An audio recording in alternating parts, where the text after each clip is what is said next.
Pia katika YouTube utanipata pale Pastor Bernard kutoka hapa Maragwa. Mimi nafurahi kwa wakati nakuletea neno ili tuweze kubarikiwa sana na Bwana.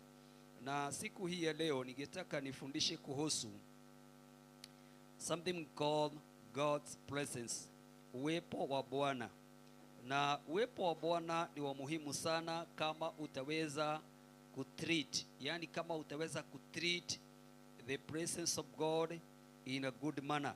Ukiweza kutreat uwepo wa Bwana kwa njia inayostahili, utapokea faida kutokana na kutii uwepo wa Bwana. Unajua vile utajionyesha kwa Bwana, hivyo ndivyo Bwana atakavyojionyesha kwako.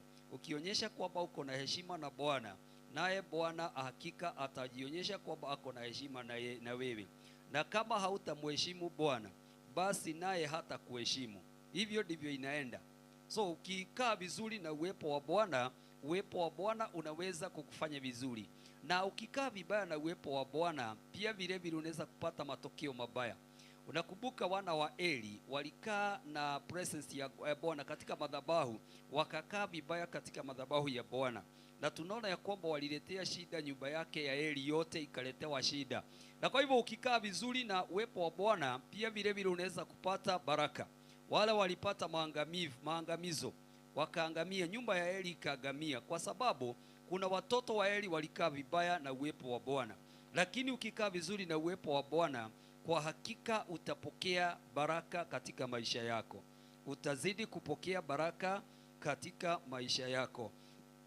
Na tutaangalia katika Biblia tuone kwamba ukikaa vizuri na presence ya Bwana inaweza kuleta baraka kwako. Vile vile nimesema kwamba inaweza kuleta laana katika nyumba yako. So ni vizuri unapokaa mbele za Bwana, unakaa ukiwa na mheshimu Bwana. Unakaa kwa njia nzuri, unatembea na Bwana vizuri, kwa sababu ukikaa vibaya na yeye, hakika ako na baraka na ako na laana. Lakini ukikaa vizuri na yeye, umheshimu yeye, utapata heshima hata kwa watu.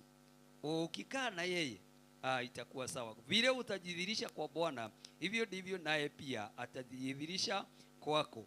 Ukijidhihirisha kwamba wewe ni mzuri kwa Bwana na kuheshimu uwepo wake, basi naye atakuheshimu katika maisha yako na ataachilia baraka kwako. Na tutaangalia kutoka kwenye kitabu cha Mambo ya Nyakati. Kitabu cha Mambo ya Nyakati, hiyo ndio inaitwa Chronicles, First Chronicles. Na tutaangalia sura yake ni ya 13. First Chronicles chapter number 13, na tutaona vile